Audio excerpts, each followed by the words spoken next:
Oh, hello, and thanks for joining me once again, looking at the wacky world of Azure Purview and how it can talk to various things. Now, when Purview was first released, I was super excited because in that little bit of marketing, like the first video that we ever saw, it had a picture of a Hive database scanner. So we could actually get all our various different big data tools, various different Spark configs, and use Purview to go and scan what's in there. So I was very, very excited. And then the preview came out and it wasn't there. And we've seen the steady trickle of new data sources for data scanning be released through Purview, and I am so happy to say that there is now a Hive database scanner for Purview. Now, I went through the whole process of let's just hook it up. I don't need the docs, I'm just gonna get it working. And oh, I had a hell of a time. It is not as easy as you think. But we can now do it, and most importantly for me, we can now use Purview to scan Databricks. If you're using an internal Hive Metastore within Databricks, we can now actually get Purview to scan it. Now, it is very much like an alpha release. There's a lot of hoops that we have to jump through. It's not a straightforward thing to set up, but it is possible to do it. So I'm going to take you through the current long-winded process, how we currently get Purview set up to be able to talk to our internal Databricks store, which is all very, very cool. So bear with me. There's lots of steps. And I'm kind of hoping that people in the future, if it's past July 2021 when you're currently watching this video, then all of this has been sorted and it's just a button press and life is easy. But as we currently stand, it's a little bit awkward and I'm going to take you through the process. As usual, if you are new around here, do not forget to like and subscribe. Let me know down in the comments how you got on with it, if you managed to get it working, how you like the experience so far of the Hive registry. And yeah, we'll just take a look at how it works and how you get started. Let's go. Okay, so first things first, I've got my Purview catalog set up here. Gonna go and have a look at some stuff. I've got my data map, and inside you can see I've already got a Hive Metastore done, but we can just go register a new one. What have we got in here? We've got our Hive Metastore that we can use, which is very, very cool. Click create, and it asks me for a few things. This is gonna be I've got my Databricks Purview demo, and it asks for cluster URL and Metastore server URL. So when I first had a go at this, like, okay, well, that's fairly straightforward. So my URL is kind of my straight kind of, what am I talking to? Where does Databricks actually live? I think it's actually even without the org name, it's just that part. It's going to go in there. And then the server URL, it shows us going, oh, okay. So it's got a bit of a, where does it need to go to talk to that particular thing? And when I started, I had a cluster, just starting a cluster again, and I dove into the Jdbc, ODBC stuff. I assumed we'd connect to this in the same way we do connect to Databricks through Power BI or Excel or any other SQL endpoint. That is not the case. Do not go down that same path. Down that path, ruin leads. But actually, you don't need to worry too much about this. It doesn't really, there's not actually too much to worry about when you're just registering your data source. So I'm going to pop that in for now. That's fine. We can just register that. And we'll see in here, there we go. I've got my data source has been registered. Where it gets complicated is when we want to do a scan. And it asks for a load of stuff, including an integration runtime and a credential and driver locations, driver classes, all of this stuff it needs to have in there. And it's fairly tricky. It's fairly confusing when you're first getting started with it. Now, when I first started, I opened this up and I was like, let's have a go. And I was putting lots of things in. I tried various different ways to get this working. And honestly, I didn't get very far. And I had a grumble about it on Twitter, and very nicely, the Purview team reached out and went, should we just help you actually get it sorted? And it's not as easy as it seems. There's lots of there's a few steps, mainly if you're using an internal Databricks Hive Metastore. If you're building your own Metastore, if you're using an external Databricks Metastore and you've got to put it into a SQL database or a MySQL database, or if you're using any other implementation of Spark and you've got a Metastore that you're managing yourself, it's actually really straightforward. Just follow those instructions. If you're using the Databricks internal ones, things like what's my Jdbc driver can be a bit tricky. Now, I'm glad to say, since I've been on holiday, actually, they've been undocumented everything. So I'm going to pop a link to this down in the description. But you can just follow these instructions, and it has a whole big section for if you are using an internal Databricks Metastore, this is what you need to do. And this is what we're going to run through today. So first things first, some prerequisites. What do you need to know if you want to do this in anger? So number one, you have to use a self-hosted integration runtime. And that's disappointing for me. That's a bit counterintuitive. I've got Databricks because it is platform as a service, kind of with some ephemeral tin behind it.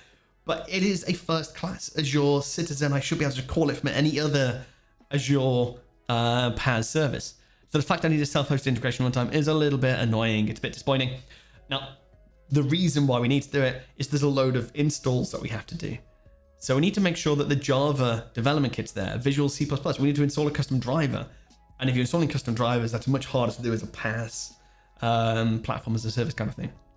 So we have to use a self-hosted integration runtime for now. Hopefully that's going to go away in the future, but we'll see. So to do that in Purview, we go out of here, go down, talk to management. We've got integration runtimes, and it's very similar to Data Factory.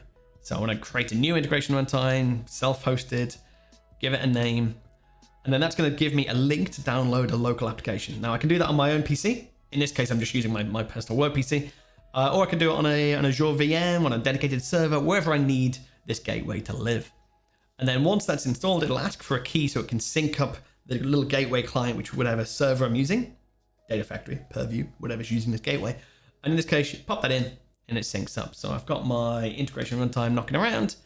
So you can see this is connected to the cloud. So let's just go get rid of that one. So we can see you need to be in this state where I've got an integration runtime currently running, and I can see with my local one that is synced. So both sides are happy. They can see each other. They can communicate.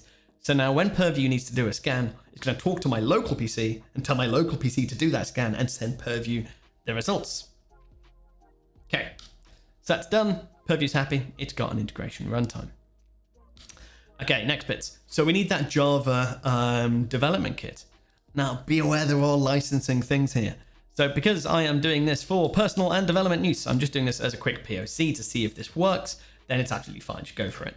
If you're doing this in production, you're trying to use this as an actual production commercial use case to be scanning Databricks using Purview, you need to make sure that it's a licensed Oracle installation. So there is some steps, and that's part of the reason why I've got that self-hosted integration runtime, because there are licensing implications. So that needs to be installed so you can use that Jdbc on that service. So get that installed. Next, need to do the C++ redist. Now, if you've already got things like Visual Studio installed, you'll already have that. You might need to go and do it. Again, there's a link, just install it on the same machine, wherever that self-hosted integration runtime is. That all makes sense. And then get to this point. So you need to install the Hive Metastore's Jdbc driver. So you need a Java database connector for whatever your Hive Metastore is. Now, if you are managing your own Hive Metastore and you put it in a SQL server, then there is a link there for the Microsoft Jdbc connector.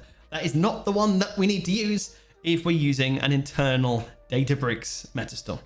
So don't go down that path if you're doing the internal Databricks one like me. And the rest of this, we're talking about the Databricks internal Hive Metastore. So don't need that one. We need a different one. And that's tricky. It's like, oh, which one do we need? And figuring out which one you need is actually a little bit hard.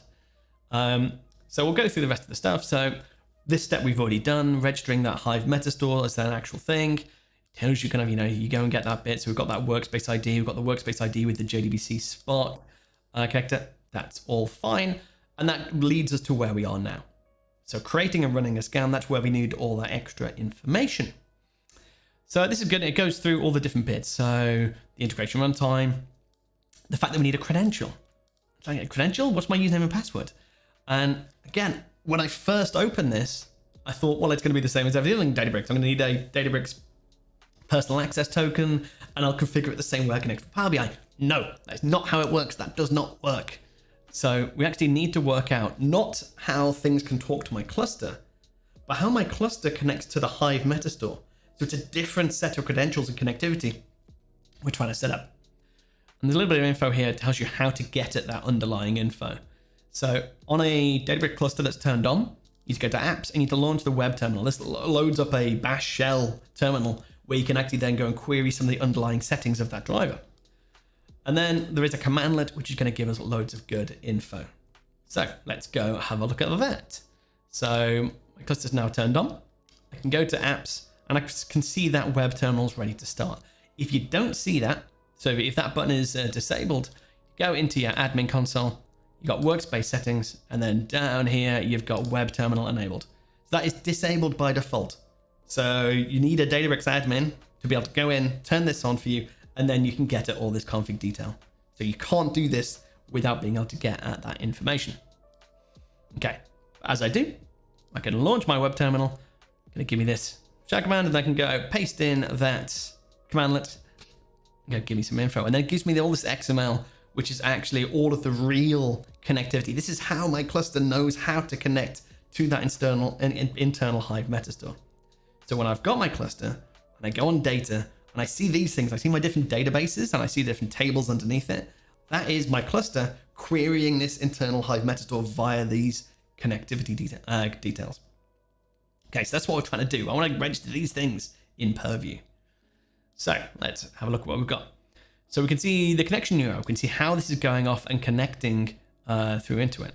We can see the driver. So there we go. That is the bit that we had earlier. When we had in the instructions, it gives you the option of using the Microsoft Jdbc.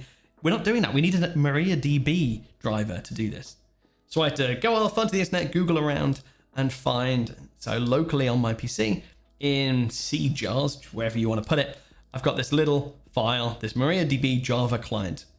Go and make sure to download this version of the driver, get that. So it is a local jar file that you can then reference. So you need that driver somewhere that is accessible to your self-hosted integration runtime. We've then got usernames and passwords. So I've got a username, I've got a password here, and we need to put those into a credential. So if we go into our Purview, we go over into the scan setup, we'll go and have a look at what it's asking for. So yeah, it's asking for the integration runtime. It wants this credential. It needs a username and a password in the form of a Purview credential. So to do that, I've gone and set that up already. So in management, inside Purview, I've got credentials way down at the bottom. You can see I've got a load of credentials set up already, and they're all backed by a key vault. So you need to put the password in here. So whatever is in that password, I need to go and put inside a key vault variable. So in my key vault, in my secrets, I've got my DBX PV password. So inside there, you can see you can go and have a look at the show my secret value. That whole value in there, ending in HJD9, is the same as this. So I've just taken this whole value and put that into key vault under that DBX PV password. Okay, so then my credential itself, we can go in and edit that credential. So we can see I've got the username. So I've put my username from here, that full username value. I've put that into my key vault, and then I've told the key vault to go and talk to my, so I put that into my Purview credential, and then I've told Purview to talk to key vaults to get the password. So you need to have plugged those two pieces of information into Purview before we can set up the rest of your scan. Okay, good. Get in there. We can now do the rest of things. Okay, so going into my scan, again, I've got my integration runtime. I can now point it at that credential that's going to use those same username and passwords, and then figure out the rest of this stuff. So the Jdbc driver location. So that is the location relative to the self-hosted integration runtime where it can find that driver. So again, I had my driver sitting in this C/jars file, so that's all I need. I don't point it to the file itself, it's to the folder where it lives. Whoops, no, so that goes in that location. And then we need to know what's the class of that driver. And again, that's one of the things that's hidden in my web terminal. I've got the information here. So that org.mariadb Jdbc driver, I can take that and I can pop it into this driver class. Okay. So now when it tries to run, I'm going to say, you need to use this Jdbc engine, find it in that folder, look for a jar file that contains this driver class, and it will find that MariaDB driver.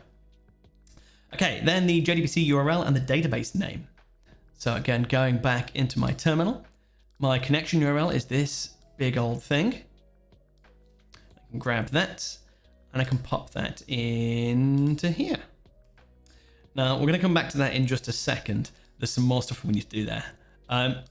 Database name, we need to go and grab that out. The database name is just this organization. That's the name of, essentially it's our workspace ID. I need to go and grab that. And I'll show you, once I pasted that in, actually in the documentation, it does step through all these things. So it tells you how to get the username and password out and create that credential. It tells you about getting that driver location in there. It tells you about finding the driver type. And it tells you about then kind of grabbing that URL out of there. Now, you do need an Ssl certificate. So the one thing I said we'd go back to is in that use SSL equals true, you can see we've actually got kind of a certificate we can download there. that downloads. That is the other thing I had in my folder. So we grab that up because we've got this Baltimore Cyber Trust root cert. So you need to have that somewhere that's also accessible to your self-hosted integration runtime. Now you can have it so it's actually registered on the server itself, so it just knows to use it implicitly, or you can have it so you point to it inside the actual URL. So you can see in here, in their URL, they've built it so it's got that bit of information at the end of it. So what I'm going to do is I'm going to take that URL that we put in. We take that, and grab Notepad up, and we'll just construct that URL so it's actually the right thing that we need. Okay, so we're saying it needs all the way up to Trust Service Certificate, use SSL equals true. So we need that bit of info pointing to the right thing. So we just make sure that is at the end of it. And then that needs to point to wherever that cert lies. And again, for me, that is just in that same C/jars. So it's pointing to this local file. And there we go. So that's not saying, I want you to go and connect to this particular thing. I want you to use a secure connection. The secure connection certificate you should use is located in this folder. Now off you go. That's all the information that you need. Okay, we can just replace that with that. So that should be the full connection that we need. So we go and pop that in. So we're going to replace that. And now it's going to have a secure connection. It's going to know how to connect. I told you, there's a few steps to getting this set up. Okay, so we've got our integration runtime. We've got a credential with that username and password from the web terminal. We've got our local jar file pointing to the type of driver that we need, which again, we're informed by that web terminal. We've constructed a Jdbc URL. We've got our Metastore database name, which again is the same as our org name. Schema is to do with which Hive database you want to do. So you can see in here, we've got default and we've got taxis. Yes, we call them Hive databases. Purview is asking for them as a schema. They're the same thing. So if I just wanted to look at the taxis database, I could just pop taxis in there. I can leave it blank. It'll just scan everything. And finally, what's the maximum amount of memory? So essentially, how much should it use on that self-hosted integration runtime? So I'm like, 1 gig? I've got 4 tables, 3 tables. That'll be fine. Okay, can hit okay. Say, how often do I want to do this scan? I'm just gonna do it once as a demo. Yes, okay, please go and run it. And now that's gonna go and run and hopefully scan my whole of my database.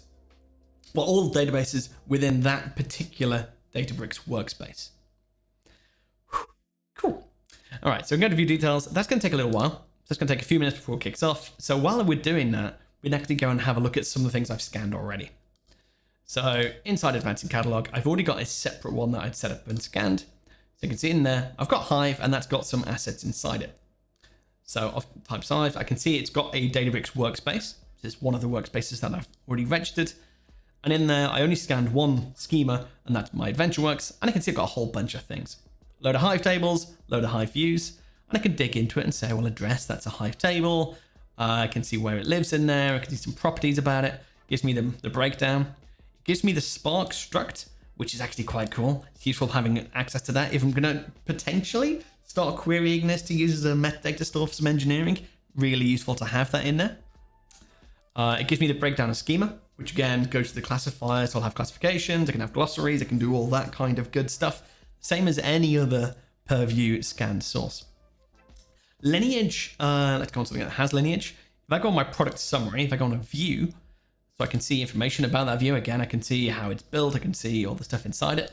And I can see lineage, and I can see actually the Hive table that's built across.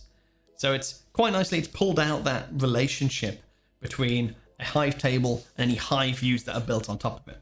Really useful, and the fact it's done it down on the column level is great. What's not so good is this product asset. I mean, that's a Delta table in a lake that's sitting on top of a lake folder, and Hive knows where that lake folder is. Hive has that information about, well, no, this is where it is in the lake, and yet that's not been pulled out. I don't have any of that information against it. So I've got no lineage from my lake structures, my folders, the actual Parquet files inside that Delta table to this Hive object and to any views. So there's kind of a missing link in terms of the lineage that's being pulled out. And I have scanned that lake. So I've scanned that lake. I've got that lake in there. I'm just missing that currently, which is a bit of a shame. Hopefully that's something that kind of, it's a gap that'll get filled eventually. But still, it's quite nice that we actually have that going out there, so we can see if there's a table used by multiple different things. We can see actually that build out that lineage. We can see color they both use, list price only went into one of them. It's a nice lineage view, but it has some limitations. If we're doing several hops into different tables, it's not going to give us that full view of everything. But at least that is way more than we could do before. Love the fact that we can now actually access that, we can get hold of it. I'd be much happier if that actually had the fully qualified stuff in there. Ooh, we can see there's another object that's appeared. And that is good, because that probably means if I go in here and view my details in my scan. Okay, so it's, oh, there we go. It has completed. So that has successfully gone, scanned, looked at all the objects in there, found 9 assets. That's more assets than I expected it to do. And I can actually go and find out all the stuff inside there. That's really weird. So we can go and have a look. Let's see in my assets. I've got 2 Hive items. Just have a look what I found in there. There we go. So it's got default, it's got taxis, it's got my Hive tables inside there. It's probably finding items in terms of the schemas inside it. All the different pieces. Ooh, okay. Actually, that did find more information this time. That's nice. So you can see all the different bits of Delta. Maybe I didn't actually have a Delta table last time. So let's pull out some of the Delta information. You can see actually some parts of that reader version. That's quite nice. We see a schema in there. You can see lots of different bits of info. So those steps, as painful as it was, stepping through that, creating those different elements, creating the self-hosted integration runtime, working out what driver it is, going to the web terminal, pulling out all those different bits and pieces, yes, is painful. But it can get there, and it can scan a Databricks internal Metastore and register it with Purview, which is nice. We're getting there. Oh, it's made from a Hive processor. Don't even know what that is. Cool. Well, anyway, we'll move on from that. So yeah, that is all I wanted to get through. I'm kind of amazed we got to the end, because when I first tried to get this working, it took me a long time of stopping and restarting and stopping and restarting to try and get there. One bit of advice I will actually give you guys before we finish up is working through here, and you can see kind of this is the one I first tried to get working. And if I go into my scan, yeah, I had some fun trying to get this working. And when you're doing it, you don't really get a lot of this. There's not a lot of information in here. It's essentially says, oh, it didn't work. No, it didn't work. Just didn't work. Now, actually, what this is doing is actually sort of pulling up errors inside here, inside your self-hosted integration runtime. So if you're trying to get it working and it errors for some reason and you're trying to figure out what's going on there, go into diagnostics, look at view logs, and then that's actually going to give you that deeper view. You'll get this whole view of this is what happened inside there. Lots of stuff going on. I'm sure I've got some errors in here, but you'll see a set of errors that actually happened with the particular scan you're trying to do.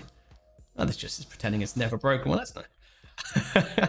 So please do use that. If you're trying to figure out what went wrong or you're trying to fix it, then actually if something has errored, the error will be sitting there inside your integration runtime logs. So you can get to it there and try and get a little closer to what's going on.